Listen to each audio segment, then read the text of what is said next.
Hello everyone, एक बार फिर स्वागत है आप सभी का अपने यूट्यूब चैनल पर। तो फ्रेंड, जैसा कि आप थंबनेल पे देख ही चुके हो, आज की इस वीडियो में हम डिस्कस करेंगे जीके के कुछ इंपॉर्टेंट क्वेश्चंस जो मेरे लिए आपको आगामी एचपी पटवारी एग्ज़ाम 2024 के एग्ज़ाम में ये क्वेश्चन जो होंगे वो आपको काफ़ी हेल्पफुल साबित होंगे। तो फ्रेंड्स, आपने करना क्या है, इन क्वेश्चंस के शॉर्ट फॉर्म में नोट्स ज़रूर बना लेने हैं, क्योंकि रिवीजन के टाइम ये क्वेश्चंस आपको काफ़ी हेल्पफुल साबित होंगे। तो फ्रेंड्स, जैसा कि आपको पता है कि हमने एचपी पटवारी सीरीज़ जो है वो स्टार्ट कर दी है। पिछले कल हमने एचपी जीके के कुछ इंपॉर्टेंट क्वेश्चन डिस्कस किए थे। तो आपने अगर वो वीडियो नहीं देखी है तो आप प्लेलिस्ट में जाकर एचपी पटवारी सीरीज़ में प्लेलिस्ट में जाकर वो वीडियोस देख सकती हो, जिसमें हमने एचपी जीके के क्वेश्चन जो थे वो डिस्कस किए थे। फ्रेंड्स, आप मुझे इंस्टाग्राम पर भी फॉलो कर सकते हो। इंस्टाग्राम आईडी का जो लिंक है वो मैंने डिस्क्रिप्शन बॉक्स में दे दिया है। तो फ्रेंड्स, वीडियो को शुरू करने से पहले अगर आप चैनल पे पहली बार विजिट कर रहे हो तो चैनल को सब्सक्राइब भी जरूर कर दें। तो फ्रेंड्स, वीडियो को शुरू करते हैं। सबसे पहले बात करते हैं सौर मंडल के कुछ महत्वपूर्ण तथ्य हैं जो जिनके बारे में हम डिस्कस करेंगे। यहाँ से क्वेश्चन जो है वो कई बार एग्ज़ाम में पूछा गया है, तो उसके एग्ज़ाम के पॉइंट ऑफ व्यू से ये काफ़ी इंपॉर्टेंट टॉपिक है। तो बात करते हैं, सबसे बड़ा ग्रह जो है वो कौन सा है। सौर मंडल में आपको पता है कुल कितने ग्रह हैं? 8 ग्रह हैं। और इनमें सबसे बड़ा जो ग्रह है, प्लैनेट है, सबसे लार्जेस्ट प्लैनेट जो है वो आपका बृहस्पति है। और सबसे छोटा ग्रह जो है वो कौन सा है? वे बुध है, जिसे मरकरी भी कहा जाता है। रात्रि में लाल दिखाई देने वाला जो ग्रह है वे कौन सा है? तो रात को जो प्लैनेट है जो रेड दिखाई देता है वे मंगल है। सौरमंडल का सबसे बड़ा उपग्रह जो है वो आपका गैनीमेड है, ये आपने याद रखना है। पृथ्वी का उपग्रह, एकमात्र उपग्रह जो है वो पृथ्वी का वो चंद्रमा है। सौरमंडल का सबसे छोटा उपग्रह जो है वो आपका डीमोस है। और सूर्य से सबसे निकट ग्रह जो है, सूर्य के नज़दीक जो सबसे नज़दीक प्लैनेट है वे आपका बुध है। नीला ग्रह, ब्लू प्लैनेट जो है वो पृथ्वी को कहा जाता है। क्यों कहा जाता है? क्योंकि पृथ्वी पर जल की जो मात्रा है वो अधिक है, जिस कारण इसे ब्लू प्लैनेट कहा जाता है। सूर्य से सबसे दूर स्थित ग्रह जो है वो आपका वरुण है। भोर का तारा शुक्र ग्रह को कहा जाता है। भोर का तारा यानी कि इवनिंग स्टार जो है वह शुक्र ग्रह को कहा जाता है। सांझ का तारा भी शुक्र ग्रह को कहा जाता है। भोर का तारा यानी कि मॉर्निंग स्टार, और सांझ का तारा जो है वो आपका इवनिंग स्टार। तो अगर आपसे क्वेश्चन में पूछा जाए कि morning star as well as evening star जो है वो किस प्लैनेट को कहा जाता है, तो वो वीनस यानी कि शुक्र को कहा जाता है। पृथ्वी के सबसे निकट ग्रह जो है वो आपका शुक्र है। और सूर्य के सबसे निकट ग्रह जो है वो आपका बुध है। सबसे अधिक चमकीला जो है, ब्राइटेस्ट प्लैनेट जो है वो आपका शुक्र है। पृथ्वी की बहन जो है, अर्थ की सिस्टर जो है वो शुक्र को ही कहा जाता है। सबसे अधिक चमकीला तारा जो है वो आपका साइरस है। सौंदर्य का देव भी शुक्र ग्रह को कहा जाता है। सबसे अधिक उपग्रहों वाला जो ग्रह है वे आपका बृहस्पति है, ये आपने याद रखना है। उसके बाद हरा ग्रह जो है, ग्रीन प्लैनेट जो है वो अरुण को कहा जाता है, यूरेनस को कहा जाता है ग्रीन प्लैनेट। और सबसे अधिक ठंडा ग्रह जो है वो आपका वरुण है।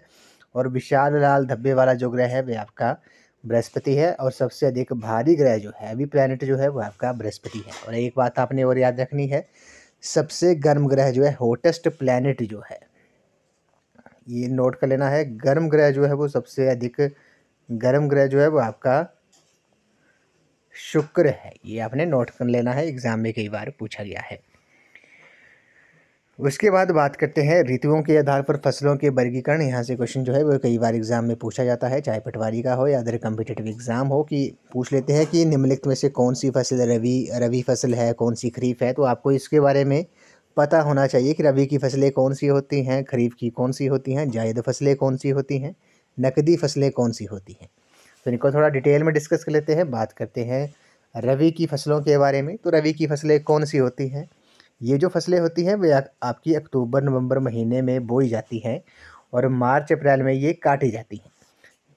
अक्टूबर नवंबर में ये बोई जाती हैं और मार्च अप्रैल में काटी जाती हैं। जैसे गेहूं, चना, मटर, सरसों आदि ये जो फसलें हैं ये आपकी रबी की फसलें हैं। तो आपने याद रखना है, रबी की फसलें जो हैं अक्टूबर नवंबर के महीने में ये बोई जाती हैं, मार्च अप्रैल में काटी जाती हैं।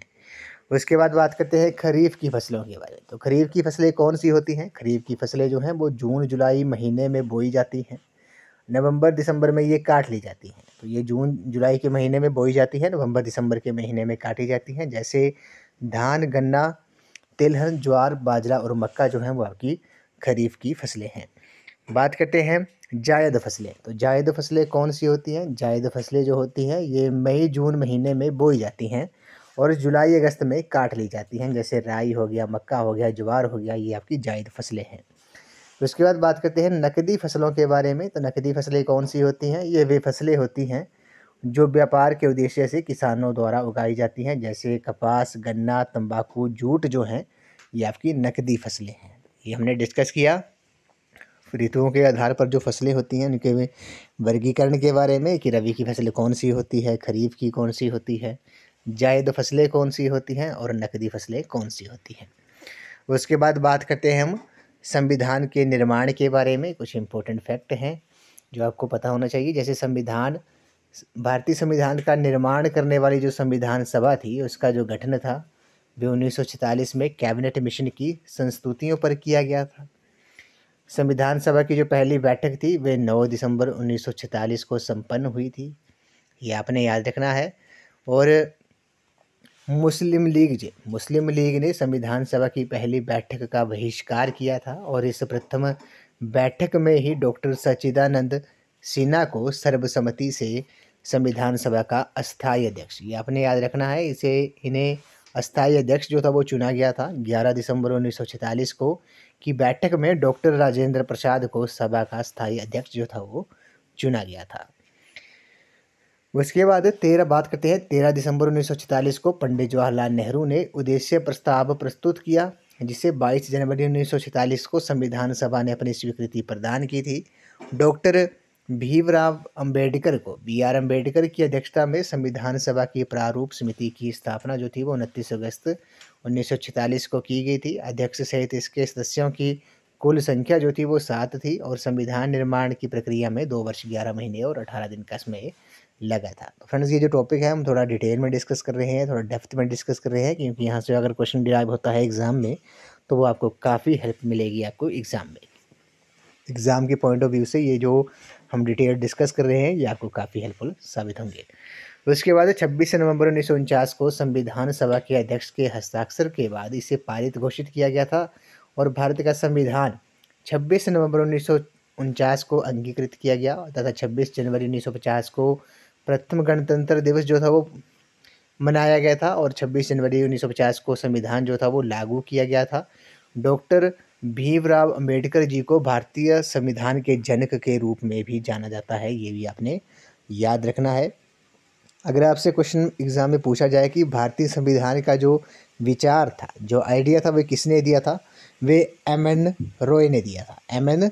रॉय ने दिया था भारतीय संविधान बनाने का जो विचार था, जबकि भारतीय संविधान के जनक के रूप में डॉक्टर भीमराव अंबेडकर को जाना जाता है। तो ये आपने नोट कर लेना है। एम.एन. रॉय ने सबसे पहले भारतीय संविधान के बनाने का जो विचार था वो एम.एन. रॉय ने दिया था। और जब संविधान बना था, नवनिर्मित संविधान में 22 भाग थे, 395 अनुच्छेद थे और 8 अनुसूचियाँ थी। भारत में अनुसूचियों को बढ़ाकर 12 कर दिया गया है और संविधान की प्रस्तावना को संविधान की कुंजी भी कहा जाता है, ये भी आपने याद रखना है। उसके बाद बात करते हैं संविधान के स्रोत के बारे में। जैसे ब्रिटेन देश से संसदीय शासन, विधि निर्माण प्रक्रिया, एकल नागरिकता, द्विसदनीय व्यवस्था जो है वो संविधान, ये जो स्रोत हैं वो ब्रिटेन देश के संविधान से लिए गए हैं। यूएसए के संविधान से प्रस्तावना, मौलिक अधिकार, न्याय पुनर्विलोकन, न्यायपालिका की स्वतंत्रता, सर्वोच्च न्यायालय का गठन और शक्तियाँ, राष्ट्रपति पर महाभियोग और उपराष्ट्रपति का जो पद है, ये जो स्रोत है वे आपके यूएसए के संविधान से लिए गए हैं। बात करते हैं कनाडा के बारे में। तो कनाडा से संघात्मक व्यवस्था, अपशिष्ट शक्तियों का केंद्र के पास होना, केंद्र द्वारा राज्यपाल की नियुक्ति जो है वो कनाडा के संविधान से ली गई है। आयरलैंड के संविधान से नीति निर्देशक सिद्धांत हो गया, राष्ट्रपति का निर्वाचन हो गया, उच्च सदन के सदस्यों को मनोनीत करने संबंधी प्रावधान हो गया। और जर्मनी से इमरजेंसी आपात उपबंध जो है वो आपका जर्मनी के संविधान से लिया गया है। ऑस्ट्रेलिया के संविधान से प्रस्तावना की भाषा, संवर्ती सूची, केंद्र राज्य संबंध हो गया। फ्रांस से रिपब्लिक यानी कि गणतंत्र जो का स्रोत जो है वो लिया गया है। रूस से मौलिक कर्तव्यों का प्रावधान लिया गया है। दक्षिण अफ्रीका से संविधान में संशोधन, यानी कि संविधान में कोई अमेंडेड किया जाता है। राज्यसभा के सदस्यों का निर्वाचन जो है ये आपके दक्षिण अफ्रीका के संविधान से ये लिया गया है, ये आपने याद रखना है। इंपॉर्टेंट है, कई बार एग्जाम में जो है यहाँ से क्वेश्चन पूछे गए हैं ऑल कॉम्पिटिटिव एग्जाम में। उसके बाद बात करते हैं संसद के बारे में। तो भारत की जो संसद है वो आपको पता है राष्ट्रपति, राज्यसभा और लोकसभा से मिलकर बनी है। ये आपने याद रखना है। भारत की जो संसद है वह राष्ट्रपति, राज्यसभा और लोकसभा से मिलकर बनी है। राज्यसभा को उच्च सदन और लोकसभा को निम्न सदन कहा जाता है। ये आपने याद रखना है। अगर एग्जाम में पूछा जाए कि लोकप्रिय सदन जो है, लोकप्रिय सदन किसे कहा जाता है? लोकप्रिय सदन जो है वो लोकसभा को कहा जाता है। हाउस ऑफ एल्डर्स जो है, हाउस ऑफ एल्डर्स जो है वो आपका राज्यसभा को कहा जाता है। तो ये आपने याद रखना है। उच्च सदन हो गया, हाउस ऑफ एल्डर्स हो गया, ये राज्यसभा को कहा जाता है, जबकि लोकसभा को निम्न सदन और लोकप्रिय सदन जो है वो कहा जाता है। उसके बाद बात करते हैं राज्यसभा के बारे में। तो राज्यसभा संसद का उच्च सदन है, यह अनुच्छेद 80 में इसका वर्णन है और राज्यों के प्रतिनिधियों से बनता है। राज्यसभा के सदस्यों की जो अधिकतम संख्या है वह 250 है। ये आपने याद रखना है। वर्तमान में ये संख्या जो है 245 है, जिनमें 233 सदस्यों का जो चुनाव है वह राज्यों से तथा 12 सदस्य जो है वो राष्ट्रपति द्वारा मनोनीत किए जाते हैं। तो 12 सदस्य जो है वो प्रेसिडेंट जो है, राष्ट्रपति जो है वो मनोनीत करता है राज्यसभा के लिए। राज्यसभा की ये सदस्यों की जो अधिकतम संख्या है वह 250 है। ये भी आपने याद रखना है। आपने कमेंट सेक्शन में बताना है कि हिमाचल प्रदेश से राज्यसभा के लिए कितने सदस्य जो हैं वो चुने जाते हैं। ये आपने कमेंट सेक्शन में ज़रूर बताना है। और इसके बाद बात करते हैं कला, साहित्य, विज्ञान और समाज सेवा के क्षेत्र में विशेष योगदान देने वाले व्यक्तियों में से 12 व्यक्ति राज्यसभा के सदस्य के रूप में मनोनीत किए जाते हैं। किसके द्वारा? प्रेसिडेंट द्वारा, राष्ट्रपति द्वारा। और राज्यसभा के जो सदस्य होते हैं वे 6 वर्ष की अवधि के लिए नव निर्वाचित किए जाते हैं, 6 वर्ष की अवधि के लिए चुने जाते हैं। राज्यसभा जो है वो एक स्थायी सदन है। राज्यसभा जो है एक स्थायी सदन है, लेकिन इसके 2/3 सदस्य जो हैं वो हर 2 वर्ष बाद सेवानिवृत्त हो जाते हैं, अवकाश ग्रहण कर लेते हैं, जिस कारण एक सदस्य का जो कार्यकाल होता है वे 6 वर्ष का होता है। ये अपने याद रखना है। उसके बाद बात करते हैं राज्यसभा में उत्तर प्रदेश की सबसे अधिक सीटें हैं, कितनी हैं? 31 हैं। और महाराष्ट्र की दूसरी सर्वाधिक सीटें हैं, 19 हैं। राज्यसभा सदस्यों की प्रमुख योग्यताएं जो है वे कौन कौन सी हैं? तो वे उम्मीदवार जो है वो भारत का नागरिक होना चाहिए। अगर आपने राज्यसभा सदस्य की योग्यताओं के बारे में जानना है तो, या फिर आपने राज्यसभा सदस्य बनना है तो आपने भारत का नागरिक होना चाहिए। उसकी आयु जो है वो 30 वर्ष होनी चाहिए। तो राज्यसभा का सदस्य बनने के लिए जो न्यूनतम आयु है वह आपकी 30 वर्ष होनी चाहिए। और वे केंद्र अथवा राज्य सरकार के द्वारा किसी लाभ के पद पर कार्यरत नहीं होना चाहिए। ये आपने याद रखना है। ये तो एलिजिबिलिटीज़ हैं राज्यसभा मेंबर्स बनने के लिए। अब बात करते हैं लोकसभा के बारे में। तो लोकसभा संसद का प्रथम या निम्न सदन भी इसे कहा जाता है, लोकप्रिय सदन भी कहा जाता है। अनुच्छेद 81 में इसका वर्णन है, जिसकी अध्यक्षता करने के लिए एक अध्यक्ष होता है। प्रेजेंट में अध्यक्ष कौन है? श्री ओम बिड़ला जो हैं वो लोकसभा के प्रेजेंट में अध्यक्ष हैं। ये आपने याद रखना है। और लोकसभा की प्रथम महिला अध्यक्ष जो थी वो कौन थी? मीरा कुमार थी, श्रीमती मीरा कुमार थी। ये आपने याद रखना है, इम्पोर्टेंट है। कई बार एग्जाम में पूछा गया है कि लोकसभा की प्रथम महिला जो अध्यक्ष थी वो कौन थी? वे श्रीमती मीरा कुमार थी। प्रेजेंट में कौन है? प्रेजेंट में श्री ओम बिड़ला है। संविधान में लोकसभा की अधिकतम सदस्य संख्या जो है वो 552 निर्धारित की गई है। हिमाचल प्रदेश से 4 लोकसभा सदस्य जो हैं वो चुने जाते हैं। ये हमने कल की वीडियो में ही डिस्कस किया था। अगर आपने वो वीडियो नहीं देखी है तो आप प्लेलिस्ट में HP पटवारी सीरीज़ प्लेलिस्ट में जाकर वो वीडियो देख सकते हो। उसके बाद बात करते हैं वर्तमान में लोकसभा की सदस्य संख्या जो है 545 है। इन सदस्यों में 530 सदस्य राज्यों से, 13 सदस्य केंद्र शासित प्रदेशों से निर्वाचित होते हैं तथा 2 सदस्य जो हैं वो आंग्ल भारतीय वर्ग के प्रतिनिधि के रूप में राष्ट्रपति द्वारा मनोनीत होते हैं। और लोकसभा के सदस्यों का जो चुनाव होता है वे गुप्त मतदान के द्वारा बेसिक मताधिकार यानी कि 18 वर्ष प्रणाली के आधार पर होता है। लोकसभा का जो अधिकतम कार्यकाल होता है वह सामान्यतः 5 वर्ष का होता है। आपको पता है आगामी वर्ष में 2024 में लोकसभा के चुनाव होने हैं। और लोकसभा सदस्यों की प्रमुख योग्यताएं जो हैं वो निम्नलिखित हैं, जो कि आपको पता होनी चाहिए। तो वो भारत का नागरिक होना चाहिए। और लोकसभा सदस्य बनने के लिए 25 वर्ष जो है आयु जो है वो 25 वर्ष या इससे अधिक होनी चाहिए। ये आपने याद रखना है। जबकि राज्यसभा सदस्य बनने के लिए जो न्यूनतम आयु थी वह आपकी 30 वर्ष थी। वे वे भारत सरकार अथवा किसी राज्य सरकार के अंतर्गत वे किसी लाभ के पद पर नहीं होना चाहिए। उसके बाद बात करते हैं योजना आयोग के बारे में, जिसे प्लानिंग कमीशन के नाम से जाना जाता था। भारत में योजना आयोग का जो गठन था वे नियोगी समिति की सिफारिश पर 15 मार्च 1950 को किया गया था। और योजना आयोग की जगह अब नीति आयोग ने इसकी जगह ले ली है। योजना आयोग जो था ये एक संविधानेतर संस्था थी, जिसका पदेन अध्यक्ष जो था वो प्रधानमंत्री होता था। इसके स्थान पर नीति आयोग का गठन किया गया 1 जनवरी 2015 को, ये आपने याद रखना है। उसके बाद बात करते हैं नीति आयोग के बारे में। तो नीति आयोग, नीति की जो फुल फॉर्म है वे आपकी national institution for transforming India है, ये आपने याद रखना है। इसका पूरा नाम जो है वो national institution for transforming India आयोग है। इसकी स्थापना जो थी वो 1 जनवरी 2015 को की गई थी। इसने प्लानिंग कमीशन यानी कि योजना आयोग का स्थान लिया है। और इसके जो अध्यक्ष होता है वो प्रधानमंत्री होता है नीति आयोग के। अगर आपसे क्वेश्चन में पूछा जाए कि नीति आयोग का प्रथम अध्यक्ष कौन था, तो प्रथम अध्यक्ष जो था वो श्री नरेंद्र मोदी थे। प्रेजेंट में भी वो ही नीति आयोग के अध्यक्ष हैं। और इसके जो प्रथम उपाध्यक्ष जो थे वो कौन थे, वे अर्थशास्त्री अरविंद पंगड़िया थे, ये भी आपने याद रखना है। उसके बाद बात करते हैं कुछ इम्पोर्टेंट राष्ट्रीय स्वतंत्रता आंदोलन संबंधी प्रमुख नारे हैं, वचन हैं, उनके बारे में डिस्कस कर लेते हैं। जैसे स्वराज हमारा जन्मसिद्ध अधिकार है, ये जो वचन था, ये जो नारा था वो किसने दिया था, वो बाल गंगाधर तिलक जी ने दे दिया। जय हिंद जो है वो सुभाष चंद्र बोस ने ये नारा दिया था। सरफरोशी की तमन्ना अब हमारे दिल में है, ये जो प्रसिद्ध वचन है इससे जो संबंधित व्यक्ति है वे कौन है, वे राम प्रसाद बिस्मिल है। पूर्ण स्वराज जो है वो जवाहरलाल नेहरू जी ने दिया था। सारे जहां से अच्छा हिंदुस्तान हमारा जो है वो एक मोहम्मद इकबाल ने दिया था। हिंदी, हिंदू और हिंदुस्तान जो है वो भारतेंदु हरीश चंद्र ने दिया है। वंदे मातरम जो है बंकिम चंद्र चटर्जी ने दिया है नारा। तो मुझे खून दो मैं तुम्हें आज़ादी दूंगा, ये सुभाष चंद्र बोस ने, नेताजी ने दिया है। जनगण मन अधिनायक जय है, ये रविंद्रनाथ टैगोर जी ने दिया है। आपने याद रखना है भारत का जो राष्ट्रीय गान है जनगण मन जो है वो उसके रचयिता कौन है, वे रविंद्रनाथ टैगोर हैं, जिन्हें गुरुदेव की संज्ञा दी गई थी।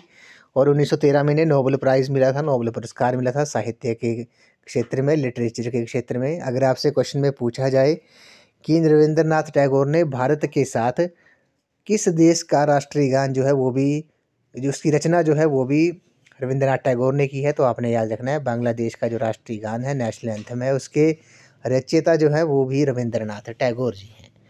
वेदों की ओर लौटो जो नारा है वे स्वामी दयानंद सरस्वती ने दिया है। इंकलाब जिंदाबाद का जो नारा था वो भगत सिंह ने दिया था। आराम हराम है, ये जवाहरलाल नेहरू जी ने दिया था ये नारा। दिल्ली चलो का जो नारा था वे सुभाष चंद्र बोस ने दिया था। भारत छोड़ो जो नारा था वे महात्मा गांधी जी ने दिया था, ये भी आपने याद रखना है। करो या मरो का नारा ये भी महात्मा गांधी जी ने दिया था। विजयी विश्व तिरंगा हमारा जो है ये नारा जो था वो श्यामलाल गुप्त पार्षद ने दिया था। बात करते हैं मौलिक अधिकार के बारे में। तो मौलिक अधिकार कौन से होते हैं, ये वे अधिकार होते हैं जो व्यक्ति के व्यक्तित्व के विकास के लिए अनिवार्य हैं। और ये अधिकार जो होते हैं वो न्याय संगत और आवश्यकता पड़ने पर इन्हें न्यायालय द्वारा लागू किया जा सकता है। और मौलिक अधिकार को भारत का मैग्ना कार्टा भी कहा जाता है। बात करते हैं मौलिक अधिकार के बारे में। समानता का जो अधिकार है मौलिक अधिकार, इसका वर्णन अनुच्छेद 14 से अनुच्छेद 18 तक है। स्वतंत्रता का जो अधिकार है वह अनुच्छेद 19 से लेकर अनुच्छेद 22 तक है। शोषण के विरुद्ध अधिकार जो है वो अनुच्छेद 23 से लेकर अनुच्छेद 24 तक है। धर्म की स्वतंत्रता का जो अधिकार है वह अनुच्छेद 25 से अनुच्छेद 28 तक है। और संस्कृति और शिक्षण संबंधी अधिकार जो है वो अनुच्छेद 29 से 30 तक इसका वर्णन है। संवैधानिक उपचारों का जो अधिकार है, जिसे भारतीय संविधान की आत्मा की संज्ञा दी थी BR अम्बेडकर ने, वह अनुच्छेद 32 में इसका वर्णन है, ये आपने याद रखना है।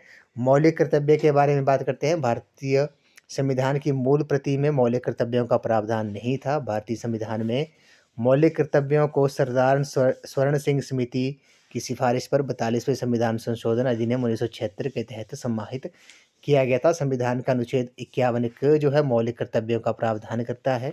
और भारतीय संविधान के भाग 4 क के अनुच्छेद 51 क के तहत भारतीय नागरिकों के लिए 11 प्रकार के मौलिक कर्तव्यों का निर्धारण किया गया है।